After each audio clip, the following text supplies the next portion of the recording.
신약성경 319페이지 빌립보서 2장 5절에서 8절 말씀. 자, 우리 두 번 같이 크게 읽겠습니다. 시작.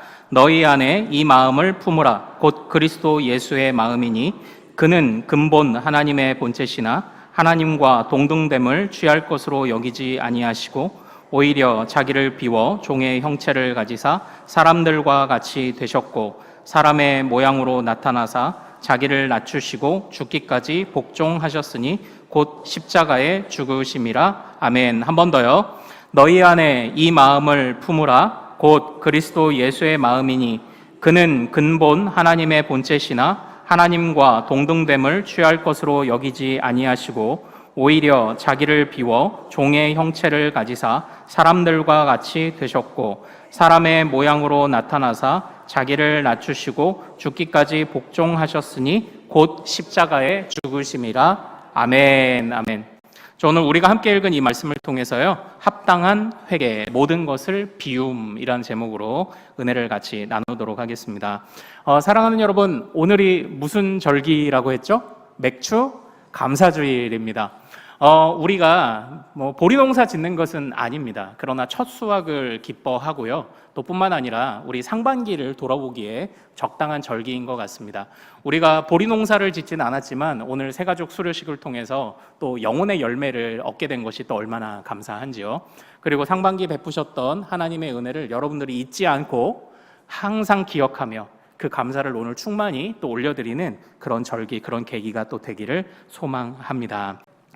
자, 사랑하는 여러분, 어떤 목사님께서 들려주신 말씀이 제가 좀 기억에 남아서 메모를 좀 해왔어요. 어느 교회 한 전도의 열정을 가지신 한 성도님이 동네 어르신들을 전도하기 위해서 이렇게 자주 만나셨대요. 그래서 그날도 이 집사님이 동네 어르신에게 가서, 연세가 지긋하신 어르신에게 가서 이렇게 말씀하셨답니다. 어르신, 이제 사실 세상 살 날도 얼마 안 남지 않았습니까? 우리 어르신도 천국 가셔야죠. 이제 이렇게 복음을 전하기 위해 말을 이제 운을 떼셨어요. 근데 우리도 이런 질문을 받을 때 있지 않습니까? 어르신이 아니더라도 선생님, 만약 오늘 밤 하나님이 당신을 부르신다면 천국에 들어갈 것을 확신하십니까? 우리 이런 질문들 이제 들어볼 때가 있죠. 그와 비슷한 질문을 던지신 거예요. 어르신, 이제 우리가 살면 얼마나 살아요? 천국 갈 준비해야죠. 그랬더니 이 어르신이 막 역정을 내시더래요. 천국이 어딨어? 인생 그거 살다가 죽으면 끝이지. 네가 가봤어? 이러시더래요. 여러분, 천국 가보셨어요? 그러니까 안 믿는 사람들은 그렇게 반응해요. 아니, 이 세상 살다 죽으면 끝이지. 죽은 다음에 뭐가 있는지 어떻게 알아? 이런 생각을 이렇게 막 말을 하셨다는 겁니다. 근데 예전 같으면은 이분이 이제 실망할 텐데 그래도 많이 배우고 연습을 하셨나 봐요. 이 집사님이 실망하지 않고 이렇게 말했대요. 어르신, 죽으면 아무것도 없다고 생각하시는군요. 정말 죽으면 끝이라고 생각하시는 거예요? 아무것도 없는 거예요? 그랬더니 그럼 그렇지. 죽으면 끝이지 뭘. 이 세상에서나 잘 살다 가야지. 천국은 무슨. 그때 이 집사님이 이렇게 말씀하셨대요. 그러면 어르신 돌아가셔도 자식들이 제사 안 지내도 되겠네요? 이렇게 얘기한 거예요. 그랬더니 어르신이 약간 흠칫하더니 제사를 왜 안 지내? 자식들 불효하면 안 되지? 또 그렇게 대답하더란 거예요. 아니 어르신, 죽으면 끝이라면서요. 죽으면 끝이고 그냥 사라지는데 제사를 지내고 말고가 무슨 소용이 있어요. 와서 먹는 것도 아니고 보는 것도 아니고 죽으면 끝인데. 오히려 니네 제사 지내라 그런 얘기하면 요즘은 형제들끼리 싸워요. 형님이 해라, 너도 좀 도와라 하다가 싸움 나요. 그러니까 제사 지내지 않아도 되는 거죠. 그랬더니 이 어르신이 역정만 내다가 그렇게 이야기가 끝났대요. 여러분들 어떻게 생각하십니까? 저는 이제 이 목사님의 이 말씀을 듣고 좀 재밌더라고요. 생각해 볼 만 하더라고요. 이 세상에 사는 사람들 중에 자신의 생명이 사라지는 것을 신경 쓰지 않는 사람은 없어요. 죽음을 신경 쓰지 않는 사람은 없습니다. 죽음이라고까지 표현하지 않아도 우리가 살다 보면 주름이 패이고 여기저기 병이 나고 내가 점점 약해져 간다는 것을 느끼지 않습니까?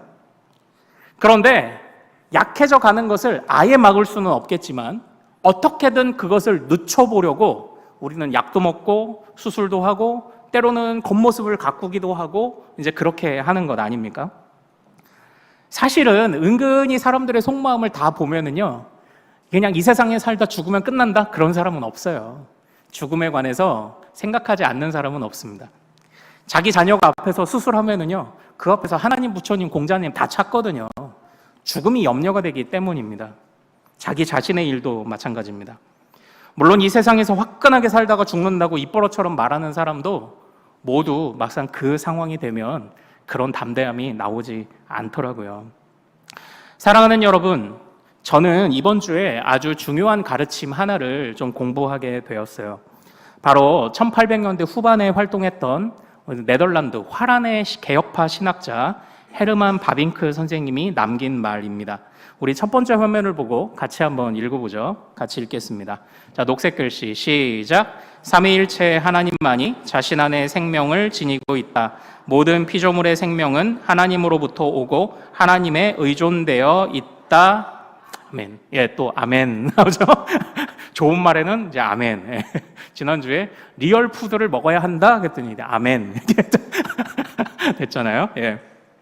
이건 진짜 아멘 할 일입니다. 여러분 이 말씀을 한번 띄워봐 주세요. 잘 이해되십니까? 우리에게 생명이 있어요, 없어요?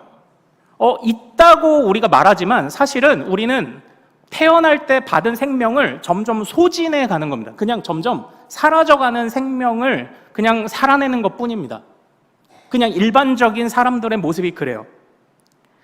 우리는 생명을 가지고 있지 않아요. 생명을 자꾸 보내고 놓치는 사람들입니다. 엄밀히 따지면. 우리는 생명을 만들어내는 사람이 아니에요. 우리는 점점 생명을 보내는 사람, 놓치는 사람이에요. 그런데 하나님은 안 그러세요. 하나님만이 생명을 자기의 것으로 가지고 계세요. 그렇기 때문에 하나님은 그 생명을 주실 수 있습니다. 만들어내실 수 있고 생명의 주인이시기 때문에 주실 수 있어요. 우리는 우리 부모에게서 생명을 받지 않으면 살 수 없는 것처럼 그 하나님에게서 생명을 받지 않으면 살 수 없는 거예요. 하나님의 생명을 받지 않은 자들, 그러니까 뭐 소위 말하는 안 믿는 자들, 세상 사람들 있잖아요. 그런 사람들은요, 그냥 생명을 그냥 이렇게 쓰는 겁니다. 쓰는 거예요. 한번 저금해놨던 돈을 채우는 것 없이 그냥 쓰다가 고갈되면 이제 이 세상 떠나는 거죠. 그러나 사랑하는 여러분, 우리도 그렇게 살 뻔했는데 하나님의 은혜로 하나님의 자녀된 우리는 얼마나 감사합니까? 무엇이 감사하나요? 매일매일 생명의 주인께서 그 생명을 채우시는 거예요. 물론 우리도 주름이 패이고 연약해지겠죠. 그러나 우리는 이 세상 삶이 전부가 아니라는 것을 알죠. 이 세상은 뭐예요? 이 세상은 바로 자신의 생명을 소진해 가는 사람들이 어떻게 해서든지 안간힘을 쓰고 이 세상에서 버텨보려고, 이 세상에서 좋은 건 누려보려고 만들어낸 세상이죠. 그렇게 만들어내는 문화와 세상 흐름 속에 살아가지만 우리는요, 그렇지 않아요. 아니, 저렇게 끝이 보이는 사람들이 만들어 놓은 것을 부러워하지 않습니다.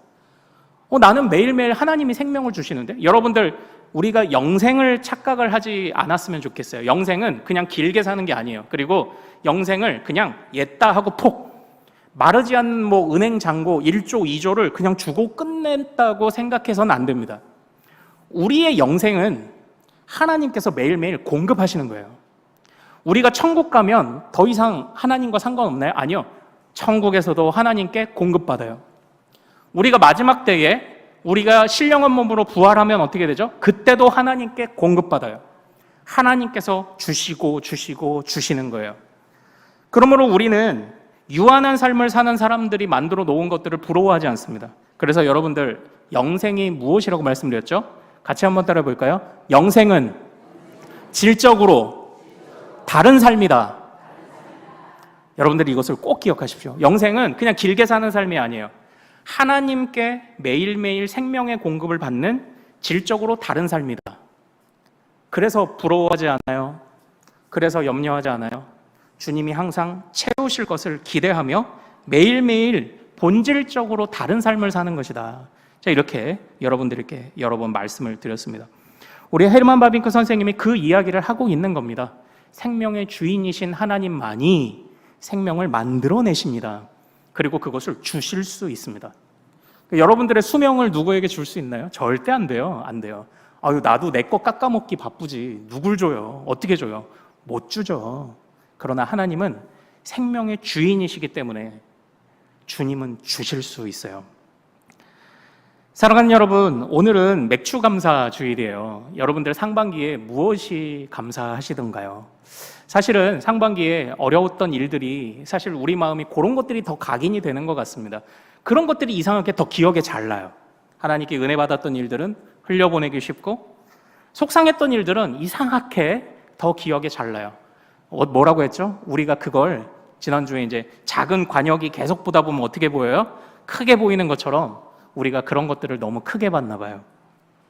그러나 돌아보면 하나님의 은혜가 있었습니다. 하나님이 어려운 중에도, 그리고 메마른 가뭄처럼 우리 영혼이 쩍쩍 갈라지는 것 같을 때에도 주님이 매일매일 사실은 생명을 공급하고 계셨어요.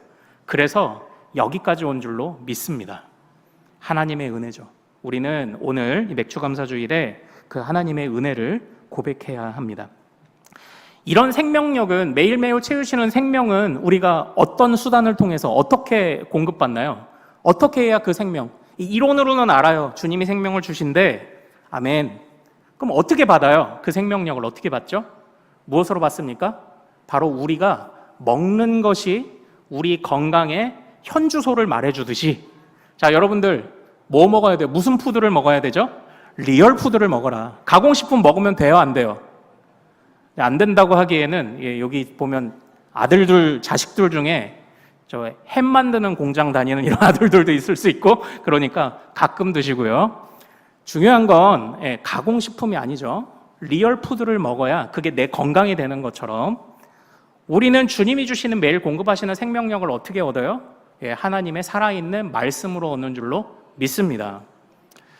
하루 종일 설교 틀어놓고 하루 종일 찬양 틀어놓으면 돼요? 하세요. 하시지만 그것은 가공식품 같아요. 때로는 그것을 듣고 틀어놓으셨다면 하나님의 말씀 앞에 와서 무릎 꿇고 독대하시기를 제가 부탁을 드렸습니다. 그래서 사랑하는 여러분, 지난주에 드렸던 도전 질문을 제가 다시 한번 드릴 테니까 답해 보세요. 여러분들 이번 일주일, 지난 일주일 어떻게 지내셨는지요? 하나님의 말씀을 잘 되겠지, 됐으면 좋겠네 하는 희망사항으로 받아들이십니까? 확신의 말씀으로 받아들이십니까? 여러분들이 이번 한 주 리얼푸드 되는 하나님의 말씀을 그 앞에 엎드려 잘 먹었다면, 그래도 나는 확신합니다. 이 고백을 할 수 있을 줄로 믿습니다. 그리고 두 번째 도전적인 질문을 드렸습니다. 어려운 일이 생기고 고난이 오고 말할 수 없는 슬픔이 밀려올 때, 그건 정말 힘든 일입니다. 그러나 그것이 더 힘든 건 그것이 내 삶을 망칠 것처럼 확신하기 때문에 내가 그것을 붙잡고 있는 거라고 말씀드렸어요. 그러나 우리가 그만큼만이라도 하나님을 붙잡았다면 아마 그렇게 힘들지 않았을 것 같아요. 그 염려와 고난이 나를 해칠 것이라고 확신하는 만큼 하나님을 신뢰하고 확신하십니까? 이게 저의 두 번째 도전 질문이었습니다. 그런데 우리는 확실히 아는 것 있지 않습니까? 우리의 고백이 뭐예요? 우리 잠깐 1장으로 한번 가볼까요? 1장으로 가겠습니다. 1장 6절. 1장 6절로 가서 이것이 우리의 확신입니다. 1장 6절 같이 읽겠습니다. 자, 1장 6절 시작. 너희 안에서 착한 일을 시작하신 이가 그리스도 예수의 날까지 이루실 줄을 우리는 확신하노라. 아멘, 아멘. 우리가 이 마음을 가질 수 있기를 소망합니다. 저절로 안 생겨요. 리얼 푸드, 하나님의 말씀 앞에 여러분들이 주님의 말씀을 독대하셔야 됩니다. 그러다 보니까요, 이렇게 어려운 상황 속에서도, 그러니까 우리가 이 빌립보서의 상황이 그렇지 않습니까? 이 사도 바울이 지금 옥에 갇혀 있어요. 그리고 빌립보 교인들은 사도 바울을 후원했는데, 사도 바울이 옥에 갇힌 것을 보고 뭐야, 괜히 후원했나? 또는 사도 바울은 능력이 없나? 아니면 하나님이 지금 뭔가 이상하신 거 아니야? 할 수 있지만 그들은 어떻게 했다고요? 오히려 복음에 있어서 더욱 정진했죠. 그와 같은 고백을 하는 사람들이 성경에는 많습니다. 그래서 그들은 상황과 형편을 뛰어넘는 믿음을 고백합니다. 바로 이런 것과 같아요. 다음 화면을 보고 같이 한번 하박국 말씀 읽어보죠.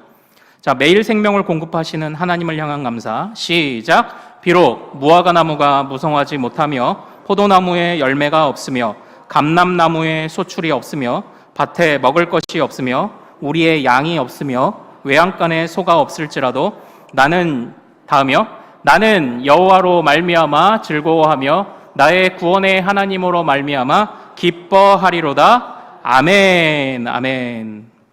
하나님의 말씀이 참으로 우리 안에 살아있다면 그 모두가 바로 이런 고백을 하게 될 줄로 믿습니다.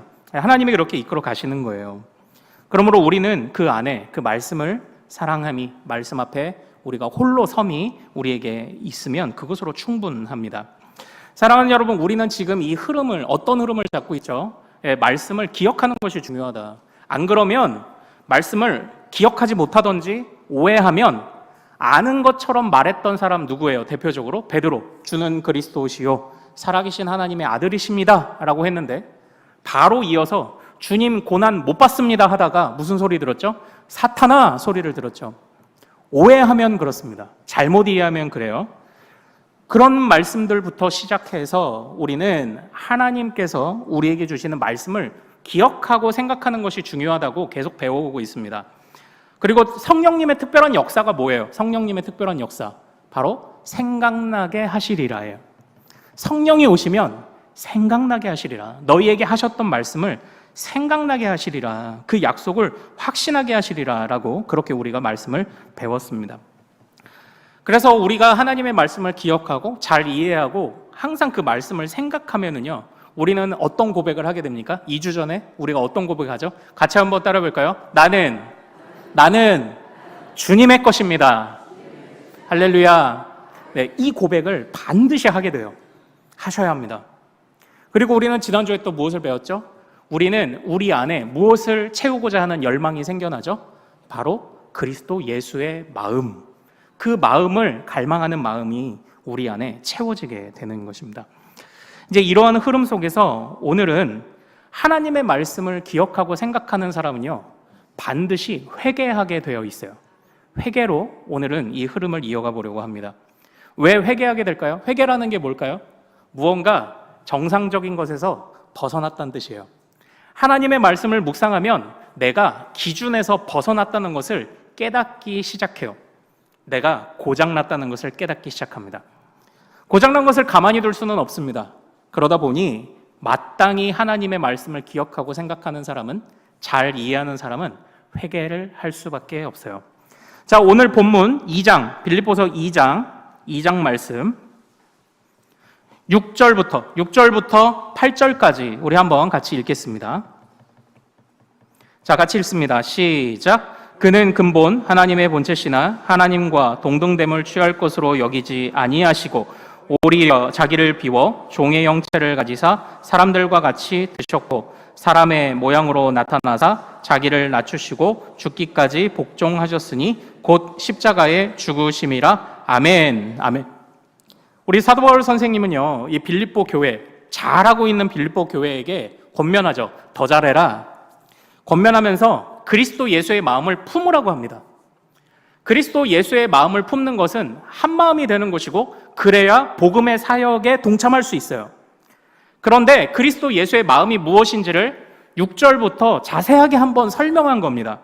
그 그리스도 예수의 마음이 뭐예요? 그리스도 예수의 마음이 바로 죽기까지, 이 땅에 오셔서 죽기까지 복종하신 것이에요.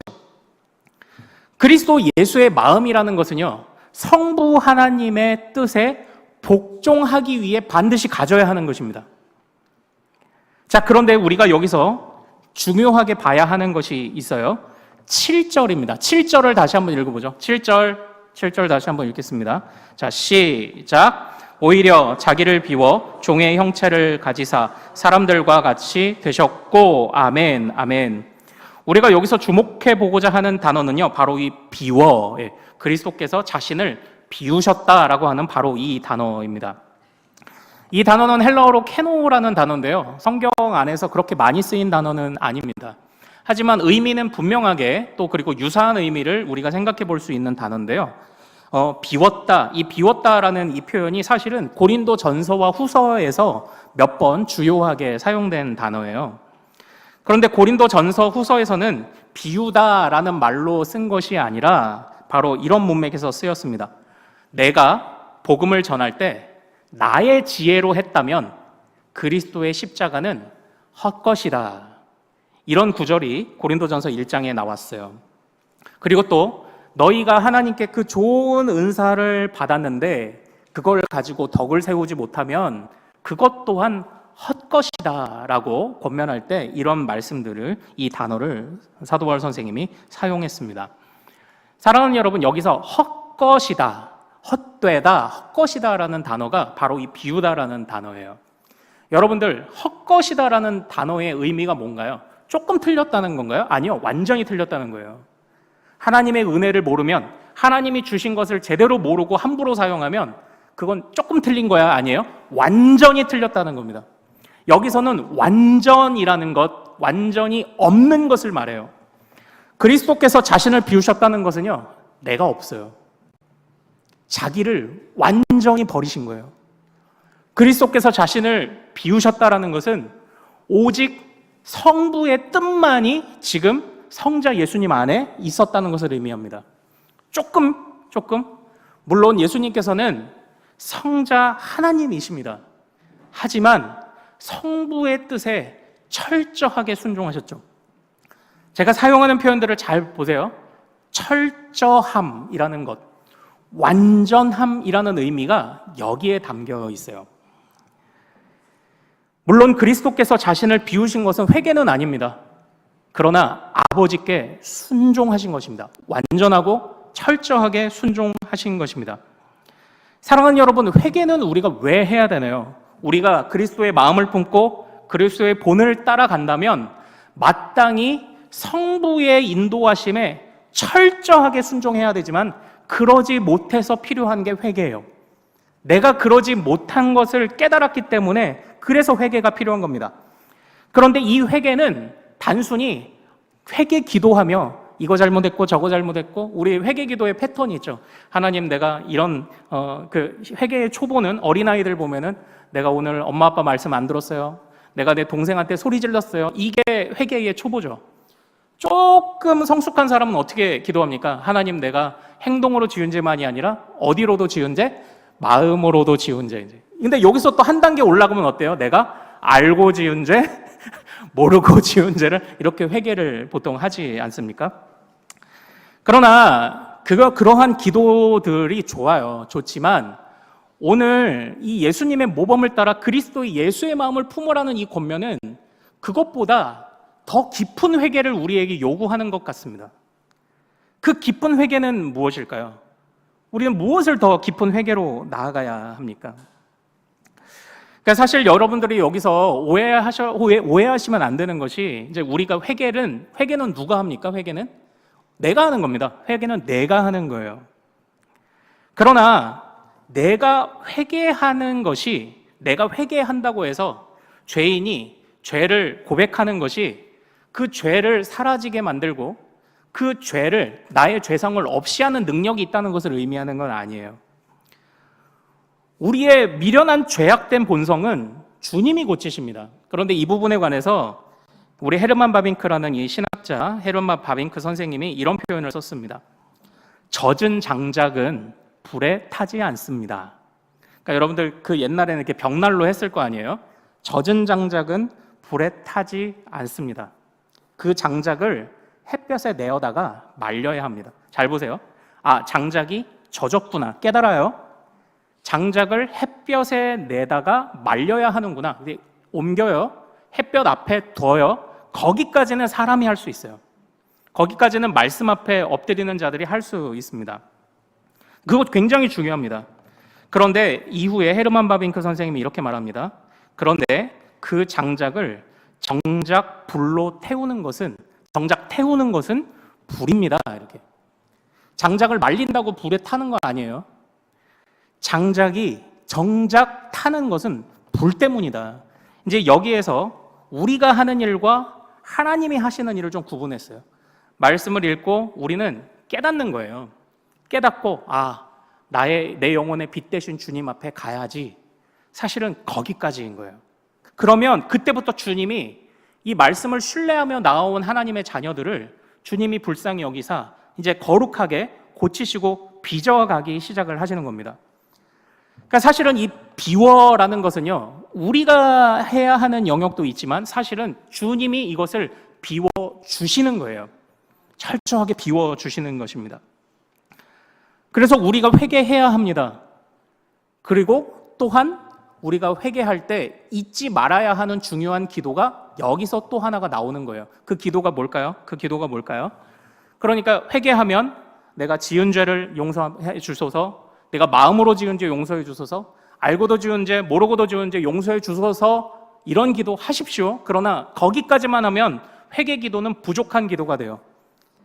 정말 우리의 회개가 내가 하나님 앞에 나아감과 주님이 나를 고치시고 회복시키실 것을 확신하는 정말 비워내는 회개 기도가 되려면 여러분들은 바로 이 기도를 하셔야 됩니다. 그 기도가 뭘까요? 같이 한번 따라 볼까요? 하나님, 나를 비워주소서. 하나님, 나를 비워주소서. 여기까지 가야 돼요. 알고 지은 죄, 모르고 지은 죄, 거기서 끝나면 안 됩니다. 하나님, 이건 내가 어찌하여 깨달았을지는 몰라도 내가 할 수 없으니 주님이 비워주십시오. 그래서 회개 기도는 나를 철저히 비워서 주님께 맡기는 기도여야 돼요. 죄를 나열하는 기도가 아니에요. 하나님의 말씀을 기억하고 제대로 이해하고 성실하게 묵상하고 그것을 생각하며 잊지 않고자 했던 우리 믿음의 선배들은 항상 회개하며 자신을 맡겼어요. 주님 아니면, 당신 아니면 안 돼요를 맡겼어요.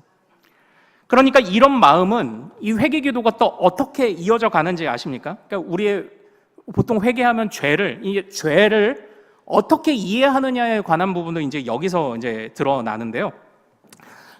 우리 그 성부 하나님에 관해서 또 하나님에 관해서 우리 신학교에서 배우면서 신학교 교수님이 재미난 표현을 하나 쓰셨어요. 그게 뭐냐면 이겁니다. 성부는, 하나님은 놀라지 않으신다.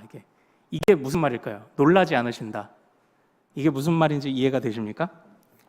성부 하나님은요, 놀라지 않으신대요. 그러니까 한번 보세요. 만약에 우리가 놀이공원에 귀신의 집에 갔다 그러면은 놀라죠. 귀신이 와 하면 놀라잖아요.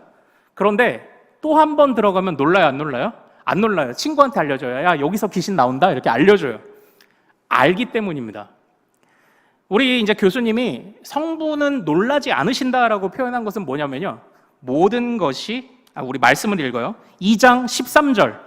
2장 13절 한번 읽어보죠. 성부는 놀라지 않으신다는 것에 관한 이제 이 말씀을 참고해 볼 수 있을 것 같아요. 2장 13절 같이 읽어보죠. 자, 시작. 너희 안에서 행하시는 이는 하나님이시니 자기의 기쁘신 뜻을 위하여 너희에게 소원을 두고 행하게 하시나니 아멘, 아멘. 여기서 하나님을 어떻게 묘사하죠? 이제 이것은 그 계획하시는 하나님을 보여주는 대표적인 구절로 꼽히는 그런 말씀입니다. 여기서 하나님은 어떠시다고요? 자신의 기쁘신 뜻을 위하여.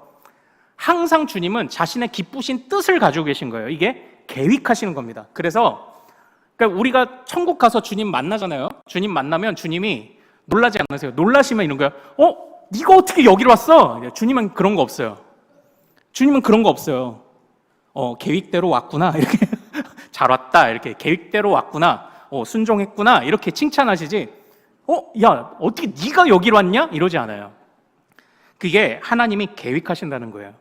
그러니까 예전에 이제 어느 한 그 산에 등산하시는 분들을 촬영하는 다큐멘터리 방송 이제 그 방송 그 감독이 카메라를 메고 이렇게 산을 올라가는데 이게 등산복을 잘 갖추고 오시는 분들도 계시지만 가끔 보면 이렇게 위아래 개량한복 입고 등산하시는 분들 있잖아요. 좀 도인같이. 그런 분이 한 분이 이렇게 내려오더래요, 산에서. 그래서 저분을 인터뷰해야 되겠다라고 마음먹었는데 아니나 다를까 이 옆에 새 한 마리를 이렇게 얹고 같이 내려오고 있는 거야. 그래서 진짜 도인이구나 이렇게 생각을 했는데 이 감독이, 다큐멘터리 감독이 그분을 딱 만나서 물어봤어요. 아이고, 어르신, 이 어깨에 새는 뭡니까? 그랬더니 그분이 어떻게 했는지 알아? 어머, 깜짝이야! 이렇게 그러니까 자기가 올린 게 아니에요. 앵무새 조련사는 놀라지 않아요. 항상 여기 그냥 올라와 있거든요. 그러나 이 사람은 이거 계획한 게 아닌 거야. 갑자기 깜짝이야. 계획한 게 아닌 거예요. 계획하시는 하나님은 그래서 놀라지 않는다라는 표현을 재밌게 이제 사용하신 겁니다. 근데 여러분, 우리가 여기에서 우리가 회개 기도를 할 때 중요하게 여겨야 하는 게 뭐죠? 회개 기도는 무슨 기도예요? 맡기는 기도예요. 죄를 나열하는 기도가 아니라 말씀에 합당하게 반응하는 것은 나를 맡기는 거거든요. 맡기는 기도인데, 우리는 이 말씀에서 모든 것이 누구의 무엇을 따라 된다고요? 성부의 계획을 따라 이루어져요. 성부의 계획을 신뢰하셨기 때문에 성자도 자신의 모든 것을 비우신 것처럼 우리가 회개할 때 정말 해야 하는, 고백해야 하는 죄가 뭔지 아세요? 하나님을 하나님으로 인정하지 않은 거예요. 내가 하나님의 계획 안에 있다는 것을 인정하지 못했던 죄악. 그래서 염려했고, 그래서 슬퍼했고, 그래서 절망했던 바로 그런 죄악. 저는 오늘 사도신경을 고백하며 우리의 믿음을 확실하게 고백하자, 정말 신실하게 고백하자, 그렇게 말씀을 드렸어요. 우리가 사도신경을 고백하며 우리의 믿음을 고백할 때 어떻게 시작하죠? 처음에 전능하사를 자꾸 우린 잊어버려요. 하나님이 전능하신 하나님이요, 이 세상에 주님이 계획한 것대로만 이 세상이 사라져 간다는 것을 외면했던 것, 하나님을 하나님으로 알지 않았던 것. 사실 회개기도 안에서는요, 이것이 또한 중요한 부분이 됩니다. 주님께서는 우리의 머리털도 다 세신 바 되었대요. 그래서 주님의 명령이 아니면 참새 한 마리도 떨어지지 않는데요. 우리가 지나온 날들, 살아온 날들의 이 어려움들을 다 이해할 수는 없습니다. 그러나 분명한 것 한 가지는 내가 하나님의 선하신 계획 안에 있다는 것을 절대적인 나의 믿음의 위치에 올려놓고 무슨 일이 있어도 이것을 흔들지 않는 믿음의 고백이 필요합니다. 그걸 회개하는 거예요. 그걸 회개하고 이 믿음이 흔들리지 않기를 도와주시기를 구하는 그런 간구. 그게 진짜 회개의 기도가 되겠죠. 그때 우리는요, 점점 진짜 정말 나를 비우시는 하나님을 경험하게 될 것입니다. 이렇게 되면요, 이제 단단해지는 거예요. 하나님의 계획 안에 있구나. 어머, 깜짝이야가 아니라 있을 수 있는 일이다. 그러나 하나님의 계획 안에 있다. 하나님은 전능하시다. 오히려 그 하나님이 지금도 이렇게 흔들리는 나를 비워주시기를 구하는 간구로 우리는 그런 회개 기도를 해야 할 것입니다. 그러나 이런 회개의 시작은요, 해야지가 아닙니다. 말씀 앞에 여러분들이 엎드리셔야 됩니다. 그래야 저절로 되는 거예요. 이거는 하나님이 말씀을 통해 역사하셔야, 여러분들이 리얼 푸드를 먹어야 몸에 콜레스테롤도 지방질도 빠져나가는 겁니다. 말씀 앞에 엎드려서 정말 하나님께서 나를 비워주시기를, 하나님께서 나를 거룩하게 바꿔주시기를 간구하고, 그 말씀을 깨달은 것들을 가지고 회개하고, 그때에 하나님께서 우리를 위해, 우리를 통해 역사하실 줄로 믿습니다. 사랑하는 여러분, 이제 마지막 말씀만 드리고 마칠게요. 자, 오늘 일부는 대답 못 하셨는데, 오늘 우리가 설교 전 찬송가 몇 장 불렀을까요? 예, 기억하시네요. 50장. 예. 그러면 어디 고급 질문. 이 50장이 예전 찬송가 버전으로는 몇 장이었을까요? 71장. 써 있어요. 여기 통일 70을 이렇게 써 있죠. 그런데 아마 이건 다 기억하실 거예요. 이 찬양 언제 불러요? 마지막 우리 봉헌 할 때 이제 드리죠. 주제도 봉헌이라고, 헌금이라고 딱 해놨어요. 목사님이 맥주 감사절에 이 찬양을 부르신 거 보니까 그러니까 맥주 감사 헌금 다 준비해 왔는지 물으시는 것 같구나. 이제 이렇게 생각하지 마시기 바랍니다. 여러분들, 우리는 항상요, 오리지널을 한번 살펴볼 필요가 있어요. 오리지널을. 이 찬송가가 언제, 어디서, 누구에게, 어떤 배경하에서 작곡이 되고 작사가 됐는지를 좀 볼 필요가 있어요. 저는 이 찬송가가 봉헌이라는 것으로 묶여있는 것을 굉장히 안타깝게 생각하는 사람입니다. 다른 때는 못 불러요, 이거. 다른 때 부르면은 무언가 숨어 있는 의도가 보이는 것처럼 느껴져요. 목사님이 헌금하라고 그러나 보다, 막 이렇게. 그런데 이 찬송가는요, 반 드벤터라는 사람이 작사한 시를 바탕으로 지어진 찬송가인데요. 이 반 드벤터가 정말 예술 쪽에 이제 재능을 받은, 은사를 받은 그런 분이었고, 교회에서나 어디서나 정말 모범 시민으로 또는 훌륭한 교사로 교회를 섬기던 아주 멋진 성도였다고 합니다. 그런데 언젠가부터 자꾸 예배가 없는 곳을 향하여 가라는 주님의 그런 예배가 없는 곳에서 예배를 세우라는 자신을 이제 전임 사역자로 부르시는 주님의 음성을 깨닫게 돼요. 그런데 쉽게 그 결정을 못 내리는 거죠. 왜냐하면 지금도 주님의 일을 하고 있기 때문입니다. 그래서 이 반드벤토가 5년을 고민해요. 5년 정도를 어떤 길로 가야 할까를 고민합니다. 그런데 그때 이 반드벤토가 마지막에 했던 고백이 뭐냐면, 마지막에 주님이 주셨던 말씀이 무엇이냐면, 주님이 인도하시는 곳이라면 어디든지 가겠다는 고백이었어요. 그래서 고백하는 겁니다. 주께 드리네, 주께 드리네. 헌금을 드리겠다는 게 아니고요, 자신의 인생을 드리겠다는 뜻이었어요. 그래서 이 찬송가의 원래 제목이 뭐냐면, 지금 우리가 보는 찬송가에도 그 제목이 흔적이 남아 있어요. 우리가 보는 찬송가는 내게 있는 모든 것을 이렇게 되어 있잖아요. 그런데 영어 제목을 보면 All to Jesus I surrender 이렇게 되어 있습니다. 원래 이 찬송의 제목은 surrender였어요. 그게 뭐냐면 굴복이에요. 굴복. 하나님 앞에 나는 굴복합니다라는 뜻이에요. 어떻게 이끄시든지 괜찮습니다. 내가 이제 그것을 재지 않겠습니다. 나는 완전히 굴복했습니다. 그걸 고백한 거예요. 근데 우리나라는 이걸 뭐라고 했죠? 이걸 헌금송으로 만들어버렸어요. 아마 우리가 못 살던 시절에 헌금 드리는 게 쉽지 않아서 그랬는지도 모릅니다. 근데 저는 굉장히 안타깝게 생각합니다. 사실은요, 돈으로 하는 게 어찌 보면 제일 쉬워요. 제일 어려운 건 뭘까요? 마음 주는 게 어려워요. 여기에 노숙자나 거지가 왔다고 생각해 보세요. 돈 1, 2천 원 줘서 보내는 거 어렵지 않아요. 근데 그와 친구가 되는 것은 어려워요. 하나님 앞에 예물 드리는 거 여러분들 물론 정성스레 준비하셨을 줄로 압니다. 그러나 제일 어려운 것은요, 예물 드리는 게 아니에요. 마음 드리는 게 어려워요. 굴복, 완전히 비워냄, 내가 할 수 없음을 깨닫고 완전히 비워주시기를 갈망하는 기도, 그게 제일 어려워요. 그러나 하나님의 말씀 앞에 엎드리는 자에게 주님은 반드시 그 굴복의 은혜를 주시는 줄로 믿습니다. 내가 하나님 앞에 모든 것을 드립니다. 내가 이제는 재지 않습니다.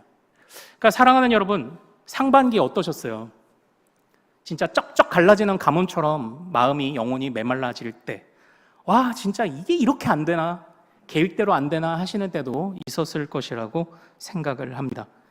그러나 우리는 사람의 계획으로 사는 사람들이 아니죠. 누구의 계획으로 살죠? 하나님의 계획으로 사는 사람들입니다.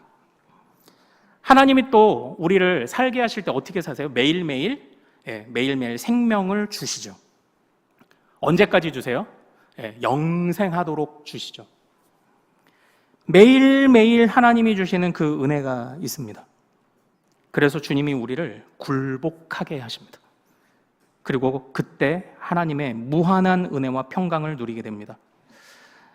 하나님께서 우리를 이끌어 가심을 확신하고, 내가 아니라 주님이 나를 살게 하실 것이라는 것을 확신하고, 말씀을 읽을 때마다 그것을 깨닫게 하시는 감격에 주님은 우리를 이 하반기도 담대하게 또는 기쁘고 즐겁게 살아가게 하실 줄로 믿습니다. 우리 하나님의 말씀 앞에 항상 엎드리길 원하고요. 그 말씀이 우리를 찌를 때에 합당한 회개로 나아가는 큰숲의 모든 가족들 되기를 소망합니다.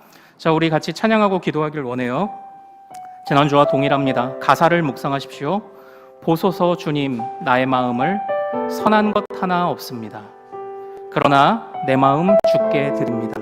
우리 찬양 같이 고백하겠습니다.